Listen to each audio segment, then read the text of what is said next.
OI, scaling smart, accelerating large language model pre-training with small model initialization. Pretty cool paper out of Apple here today. It really shows that there are many ways that we can massively improve the actual performance of our training runs and in such a way just to be just crazy more efficient, right? They find ways to start with small models and make bigger models out of those small models such that you can, instead of training a brand new big model from scratch, you can use an already trained small model, just increase its size and keep training it for some overall pretty big performance gains. Let's get to it. Disclaimer. Before we start, remember to like, subscribe, comment, share, all the YouTube things. Join the Discord server, follow on Twitter, connect on LinkedIn, support me either through Patreon or YouTube. For as low as $1 per month, you can get early access to my videos, or for a one-time payment, hit my Venmo. And if you'd like to borrow my brain for an hour or two, book a consultation call. All links are over on my Linktree. Let's get started. So, of course, it costs a ton of money to train LLMs from scratch, right? One effective strategy that they are going to discuss here today is to begin with a small language model and gradually expand its parameter capacity.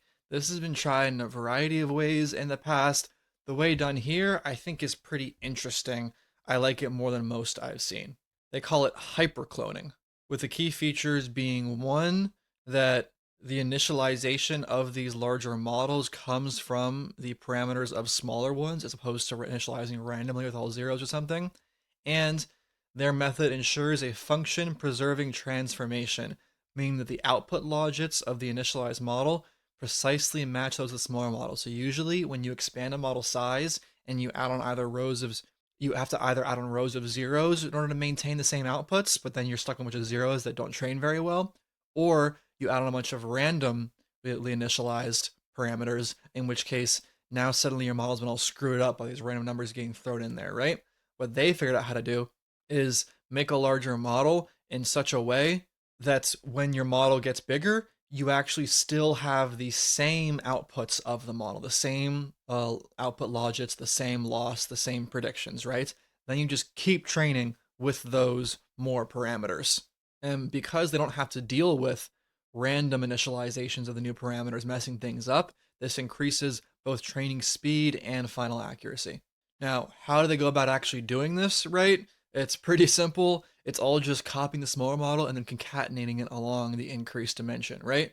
So, for example, for a given hidden representation, so a vector in RD, they achieve the bigger version in RND, the n-fold clone version, by just stacking n copies of the vector on itself. So what this looks like, these blue rectangles are hidden representations.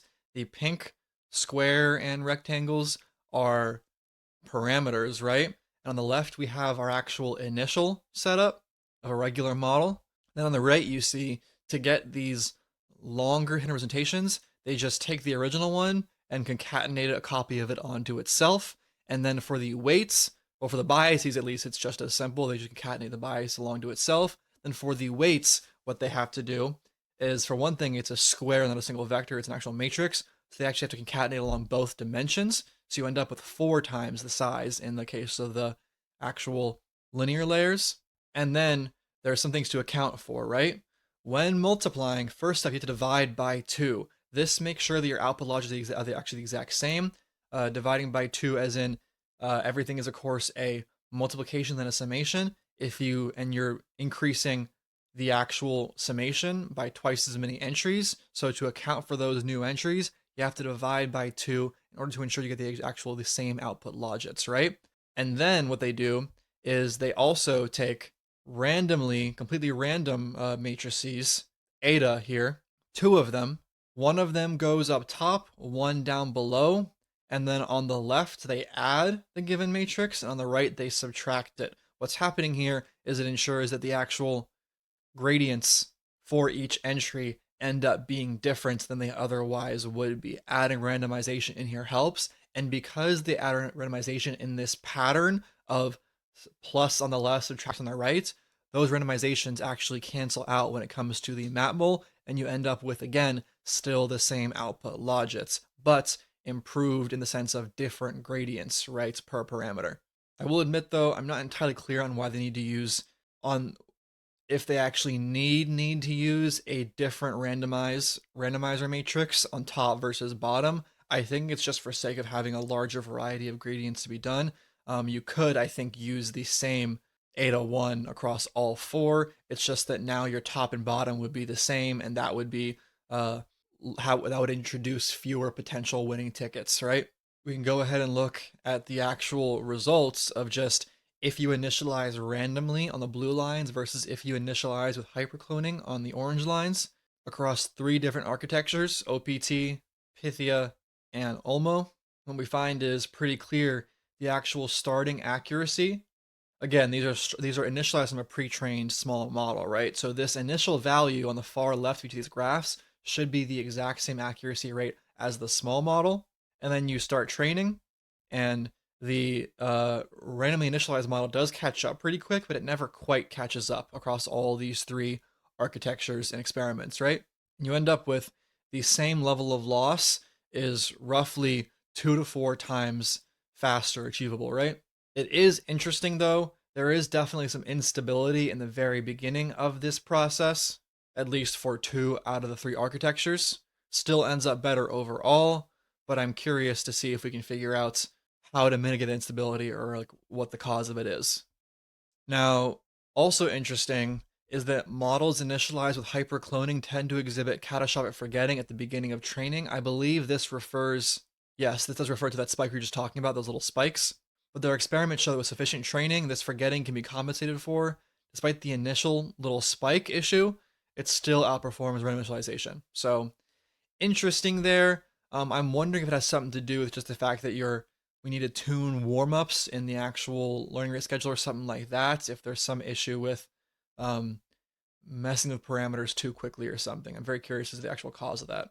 And for their analysis of it, they did want to look at weight symmetry and how it maintained over time, referring to the fact that these weights obviously start as clones of each other across rows, right? Across subsets of the row. So, what is the actual evolution of that similarity as training progresses? Do they become different from each other or do they stay the same? The idea being we want to make sure that these weights are in fact learning independently, right? As opposed to just staying symmetric to each other. And they observe that likely thanks to that little randomness added on, those etas, that we do not have an issue with this. Wait, no, actually, I misread that. They find that I think it's even without the randomness the etas added on, just stuff like dropout actually adds enough randomness to make sure this doesn't actually occur. So that's pretty cool. But now in that two-fold cloning scenario, which we saw in a diagram earlier, each row contains 2 identical horizontal vectors, right? Identical except for that little random eta being added on, but we're going to ignore that for now. They measure the cosine similarity between these 2 vectors for each row over the course of training, right? So of course, because they're clones of each other, initially cosine similarities of all layers are 1, showing a complete symmetry in the weights. But they do in fact find that as training progresses, cosine similarity of these decays in most layers. You can see that here. It doesn't happen for quite everything. Layer 1 and the unembedding especially seem to like to stay relatively higher. I mean, cosine similarity of 0.7 isn't that bad or anything, but you can see up here in the top blue, layer 1 on Pythia really doesn't change at all, which is a bit odd, but I mean, performance still improves, so I guess it's weird, but why not? And then the other way to actually measure this and see what's happening to them is to check the rank of these matrices, right? Because again, ignoring the little eta randomness, right? These matrices should have half of their potential rank of whatever they had in the small model, right? They should have the same rank as in the small model. And they do in fact find that the actual singular values do decrease over time. Now, let's go over more in detail the different potential ways to do this in such a way that the actual uh, function preservation constraint is maintained, right? The one we discussed earlier was noisy symmetric, with the etas being added and everything being divided by it's not just 2, it's the actual number of duplications, right? But whatever, 2 in this case for a simple um, twice size increase. There's other ways to do this, right? We could do it without those etas, without those randomized matrices, right? AKA symmetric. We could do diagonal as well, a bunch of zeros. This, I believe, has been tried in the past quite a bit.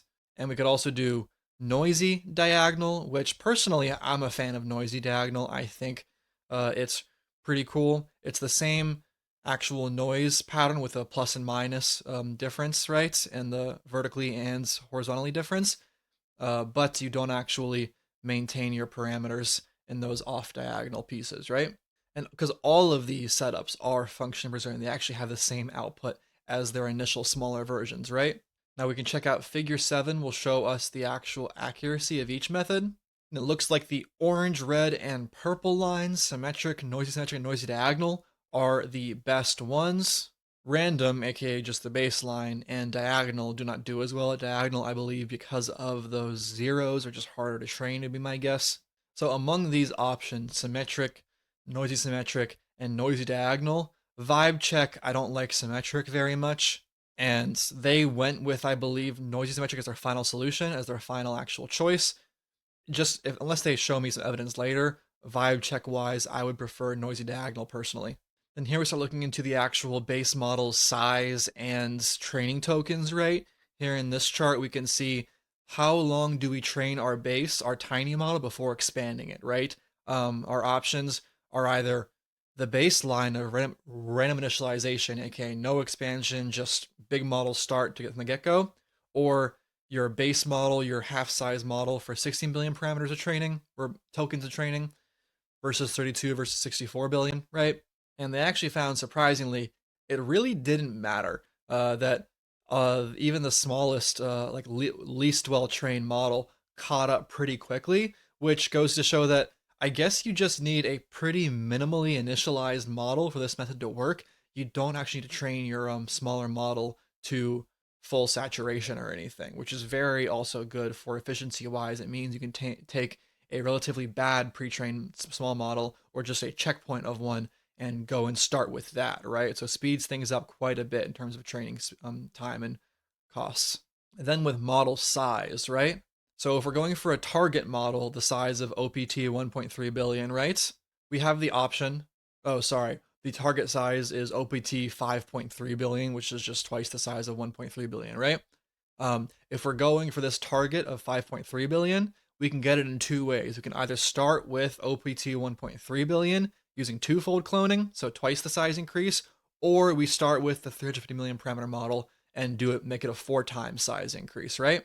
What we find is, so is it better to start with a small model or a bigger model, right? Orange is a small model, blue is totally random, green is the bigger model, and they're pretty close, but the green, the biggest model, is definitely the best.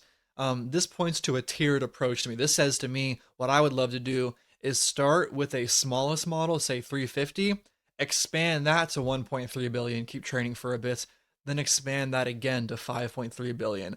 I do not believe in this paper explored the idea of tiering, like multiple tiers of training increases or anything. That'd be too many hyperparameters to actually mess with. But that's the way I see this going for sure. So I'd love to see in a future paper someone try and do tiered training with this. Also, I have a different video that came out. Well, it's being recorded the same day. I don't know when it comes out. Talking about pre-training on patched tokens as opposed to actual entirely individual tokens that has similar huge performance gains in terms of upping the training run from making it more efficient. And I'd love to see these two things combined. But anyways, I think that's about it. Don't forget to like, subscribe, comment, hit the bell, all the YouTube things. Join the Discord server, follow on Twitter, connect on LinkedIn, and consider supporting me monthly either through Patreon or by hitting that YouTube join button down below. For as low as $1 per month, you can get early access to my videos. Or if you're a one-time payment kind of person, hit up my Venmo. And if you want to borrow my brain for a bit, consider booking a paid consultation video call. All of those links are over in my link tree. And yeah, end of video.